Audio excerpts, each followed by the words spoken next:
kehidupan Nabi Muhammad SAW dari lahir hingga meninggal. Nabi Muhammad merupakan utusan terakhir yang diutus Allah untuk menyampaikan risalah Islam kepada seluruh umat manusia. Beliau dilahirkan di Makkah pada hari Senin tanggal 12 Rabiul Awal tahun Gajah yang bertepatan dengan tahun 571 Masehi. Tahun Gajah adalah tahun ketika pasukan gajah yang dipimpin oleh Abrahah, gubernur Najasyi di Yaman, menyerang Ka'bah untuk menghancurkannya. Namun Tuhan melindungi Ka'bah dengan mengirimkan burung pemangsa yang melemparkan batu ke arah gajah, hingga mereka binasa. Nabi Muhammad terlahir sebagai seorang yatim piatu, karena ayahnya, Abdullah bin Abdul Muthalib, meninggal sebelum ia dilahirkan. Ibunya, Aminah binti Wahab, membesarkannya dengan penuh kasih sayang. Saat ia berumur 6 tahun, ibunya meninggal saat membawanya ke Madinah untuk bertemu keluarga ayahnya. Nabi Muhammad SAW kemudian diasuh oleh kakeknya, Abdul Muthalib yang merupakan pemimpin suku Quraisy di Makkah. 2 tahun kemudian, kakeknya pun meninggal, dan ia diserahkan kepada pamannya, Abu Talib, yang sangat menyayangi dan melindunginya. Sejak kecil, Nabi Muhammad SAW menunjukkan sifat-sifat luhur, seperti kejujuran, amanah, sabar, rendah hati, dan budi pekerti yang baik. Ia tidak pernah menyembah berhala, meminum minuman keras, berjudi, atau melakukan perbuatan jahil lainnya. Ia juga suka membantu fakir miskin, anak yatim, dan orang-orang yang membutuhkan. Beliau mendapat julukan Al-Amin, yang dapat dipercaya, dan As-Sadiq, yang benar, dari masyarakat Makkah.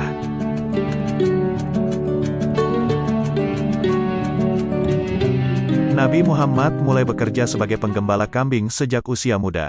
Kemudian, beliau ikut berdagang bersama pamannya, Abu Talib, ke berbagai negeri, seperti Syam, Yaman, dan Bahrain. Beliau dikenal sebagai pedagang yang jujur, adil, dan cerdas. Beliau juga sering bermeditasi di Gua Hira, tempat beliau menyendiri dan merenungkan tentang penciptaan alam semesta. Ketika berusia 25 tahun, Nabi Muhammad menikah dengan Khadijah binti Khuwailid, seorang janda kaya yang menjadi majikannya dalam berdagang. Khadijah sangat mencintai dan mendukung beliau. Mereka dikaruniai 6 orang anak, yaitu 2 orang laki-laki, Qasim dan Abdullah, dan 4 orang perempuan, Zainab, Ruqayyah, Ummu Kulsum, dan Fatimah. Pada usia 40 tahun, Nabi Muhammad mendapatkan wahyu pertama dari Allah melalui malaikat Jibril di Gua Hira. Wahyu tersebut berupa 5 ayat pertama dari surah Al-Alaq, yang berisi perintah untuk membaca dan menulis. Dengan wahyu tersebut, Nabi Muhammad diangkat menjadi Rasul Allah, yang bertugas menyampaikan ajaran Islam kepada umat manusia.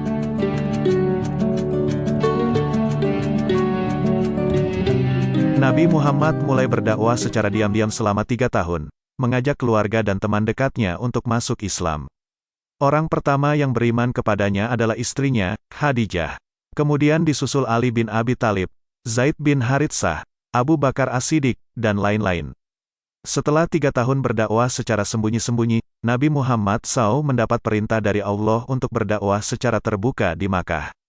Beliau mengajak masyarakat Quraisy untuk meninggalkan penyembahan berhala dan menyembah Tuhan Yang Maha Esa. Beliau juga mengajarkan tentang tauhid, akhlak, syariah, dan akhirat. Namun dakwahnya mendapat tentangan dan penolakan dari kaum kafir Quraisy yang merasa terancam dengan ajaran Islam. Mereka berusaha menghalangi, menghina, mengejek, berbohong, memfitnah, menyiksa, dan membunuh para pengikut Nabi Muhammad SAW. Nabi Muhammad SAW dan para sahabatnya tetap sabar dan gigih dalam berdakwah, meski menghadapi berbagai cobaan dan ujian. Mereka pun mendapat pertolongan dan perlindungan dari Allah yang memberikan berbagai mukjizat kepada Nabi Muhammad SAW.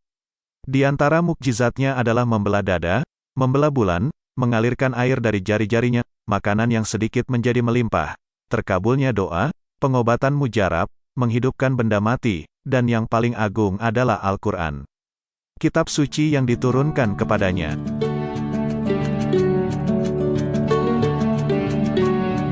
Salah satu mukjizat terbesar yang dialami Nabi Muhammad SAW adalah Isra Miraj, yaitu perjalanan malam dari Masjid Haram di Makkah ke Masjid Aqsa di Yerusalem, kemudian naik ke surga dan bertemu Tuhan.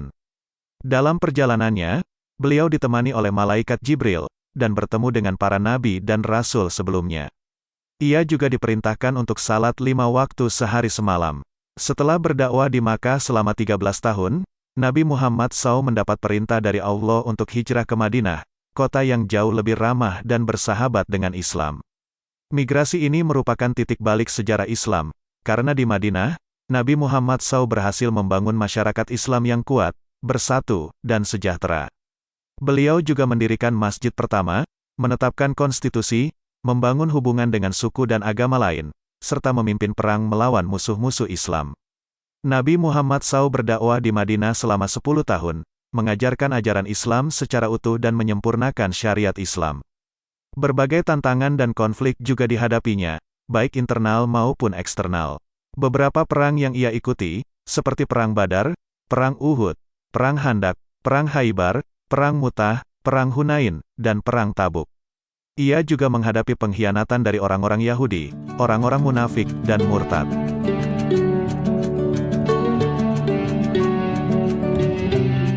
Pada tahun ke-10 Hijriah, Nabi Muhammad SAW menunaikan ibadah haji terakhirnya yang dikenal dengan Haji Wada. Dalam ibadah haji, beliau menyampaikan khutbah terakhirnya yang berisi pesan-pesan penting tentang akidah, ibadah, akhlak, muamalah, dan hak asasi manusia. Ia juga menyatakan telah menyampaikan risalah Islam dengan sempurna dan menyaksikan umatnya masuk Islam secara berjamaah. Sepulang dari haji, Nabi Muhammad mulai merasakan sakit yang semakin hebat. Ia tetap menjalankan tugasnya sebagai utusan dan pemimpin, namun ia juga mempersiapkan diri menghadapi kematiannya. Beliau berpesan kepada para sahabatnya untuk berpegang teguh pada Al-Quran dan Sunnah, menjaga persatuan dan persaudaraan, serta menjunjung tinggi perintah ma'ruf nahi munkar. Pada hari Senin tanggal 12 Rabiul Awal tahun 11 Hijriah yang bertepatan dengan tanggal 8 Juni tahun 632 Masehi, Nabi Muhammad SAW menghembuskan nafas terakhirnya di rumah istrinya, Aisyah binti Abu Bakar. Ia meninggal dengan bersandar di dada Aisyah, sambil mengucapkan kalimat syahadat. Berita wafatnya Nabi Muhammad SAW tersebar dengan cepat, dan menimbulkan kesedihan serta kebingungan yang mendalam di kalangan umat Islam. Namun berkat bimbingan para sahabat senior, seperti Abu Bakar, Umar, Ali, dan lain-lain, umat Islam berhasil melewati krisis tersebut, dan melanjutkan perjuangan dakwah Islam. Nabi Muhammad SAW dimakamkan di tempat yang sama di mana beliau meninggal, yaitu di rumah Aisyah. Makamnya kemudian menjadi bagian dari Masjid Nabawi yang menjadi salah satu tempat suci umat Islam. Nabi Muhammad meninggalkan warisan yang sangat berharga bagi umat Islam, yaitu Al-Quran, Sunnah, dan para sahabatnya, yang menjadi sumber utama dalam memahami dan mengamalkan ajaran Islam.